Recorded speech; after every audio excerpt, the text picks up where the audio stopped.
أعوذ بالله من الشيطان الرجيم بسم الله الرحمن الرحيم அஸ்ஸலாமு அலைக்கும் வரஹ்மத்துல்லாஹி வபரகாத்துஹு. நின்று நிதானித்து கவனமாய் செயல்படவும். தஹஜத் தொழுகை. ரமலானுடைய நோன்புக்கு பிறகு நோன்புகளில் சிறந்தது முஹர்ரம் மாத நோன்பு. ஃபர்லு தொழுகைகளுக்கு பிறகு தொழுகைகளில் சிறந்தது இரவு தொழுகையாகும் என்று நபி முஹம்மது ஸல்லல்லாஹு அலைஹி வஸல்லம் அவர்கள் கூறியதாக ஹஜ்ரத் அபூ ஹுரைரா அவர்கள் அறிவிக்கிறார்கள். தஹஜத் தொழுகை அவசியம் தொழுது வாருங்கள். ஆட்டிலிருந்து பால் கறக்கும் நேரம் அளவுக்காயினும் சரியே.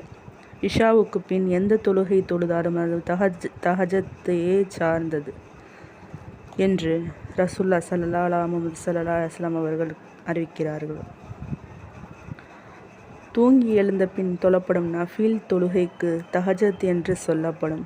இஷாவுக்கு பின் தூங்கும் முன்பு தொழும் நஃபில் தொழுகையும் தஹஜத் என்று ஆலிம்களில் சிலர் கூறுகிறார்கள். இரகசியமாக செய்யும் தர்மம் பகிரங்கமாக செய்யும் தர்மத்தை விட சிறப்பாக இருப்பது போல் பகலில் நஃபில் தொழுகையை விட இரவின் நஃபில் தொழுகை சிறப்பானது என்று நபி முஹம்மது ஸல்லல்லாஹு அலைஹி வஸல்லம் அறிவிக்கிறார்கள். தஹஜத் தொழுகையை அவசியம் தொழுது வாருங்கள். அது உங்கள் முன்னோர்களின் நல்லோரின் வழிமுறை. இதன் மூலம் உங்கள் இரட்சகனின் நெருக்கம் கிடைக்கும், பாவங்கள் மன்னிக்கப்படும், தீமைகளிலிருந்து காக்கப்படுவீர்கள் என்று ரசூலுல்லாஹி ஸல்லல்லாஹு அலைஹி வஸல்லம் அறிவிக்கிறார்கள். 3 நபர்களை அல்லாஹ் நேசிக்கிறான். அவர்களை கண்டு அளவில்லா ஆனந்தம் அடைகிறான். அவர்களில் முதலாம் நபர் தமது தோழர்கள் யாவரும் போர்க்களத்தை விட்டு ஓடிய பின்னும் தனித்து நின்று அல்லாஹு தாலாவின் பொருத்தத்தை நாடி போரிடுபவர். பிறகு அவர் ஷஹீதாகிவிடலாம் அல்லது அல்லாஹ் அவருக்கு உதவி செய்தால் வெற்றி கிடைத்து விடலாம். அல்லாஹு தாலாவிடம் மலக்குகளிடம், எனது இந்த அடியானை பாருங்கள், எனது பொருத்தத்தை நாடி எவ்வாறு போர்க்களத்தில் உறுதியாக தனித்து நின்று போரிடுகிறார் என்று கூறுகிறான். இரண்டாம் நபர் தனக்கு அருகில் அழகிய மனைவி இருக்க, மிருதுவான படுக்கையும் இருக்க, இவை அனைத்தையும் விட்டுவிட்டு தஹஜத் தொழுகையில் ஈடுபடும் நபர். பாருங்கள், தனது ஆசைகளை விட்டுவிட்டு என்னை நினைப்பதில் ஈடுபட்டுள்ளார். அவர் விரும்பினால் தூங்கியிருக்க முடியும் என்று அல்லாஹு தாலா கூறுகிறான். மூன்றாம் நபர் ஒரு கூட்டத்தாருடன் பயணம் செய்கிறார். அக்கூட்டத்தினர் இரவில் நெடுந்தூரம் விழித்திருந்த பின் தூங்கிவிட, அவர் மட்டும் இரவின் கடைசி பகுதியில் அவர் மனம் விரும்பியோ விரும்பாமலோ தஹஜத் தொழுகைக்கு நின்றுவிடும் நபர் என்று நபி முஹம்மது ஸல்லல்லாஹு அலைஹி வஸல்லம் அவர்கள் அறிவிக்கிறார்கள். சுவர்க்கத்தில் உள்ளே உள்ளவை வெளியேயும், வெளியில் உள்ளவை உள்ளேயும் காட்சியளிக்கக்கூடிய மாடங்கள் உள்ளன.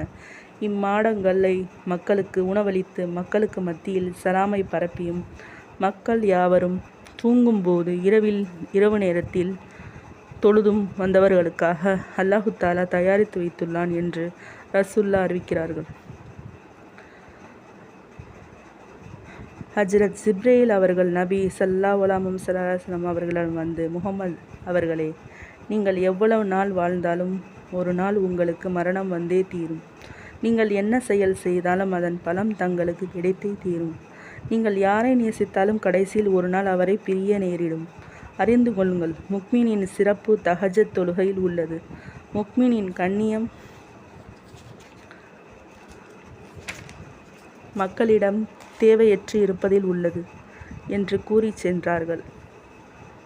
அப்துல்லாவே, இரவில் தஹஜத் தொழுது வந்து பிறகு அதை விட்டுவிட்ட இன்னாரை போல் நீர் ஆகிவிட வேண்டாம் என்று தன்னிடம் ரசூலுல்லாஹி அவர்கள் கூறியதாக ஹஜ்ரத் அப்துல்லாஹில்லா இப்னு அம்ரு இப்னு ஆஸ் அவர்கள் அறிவிக்கின்றார்கள்.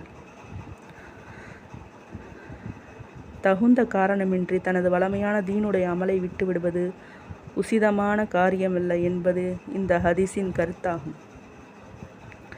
இரவு தொழுகை 2 ரக்காத்துகள் எனவே உங்களில் எவரேனும் தொழுதால் ஒவ்வொரு 2 ரக்காத்தின் இறுதியிலும் அத்தியாத் ஓதட்டும்.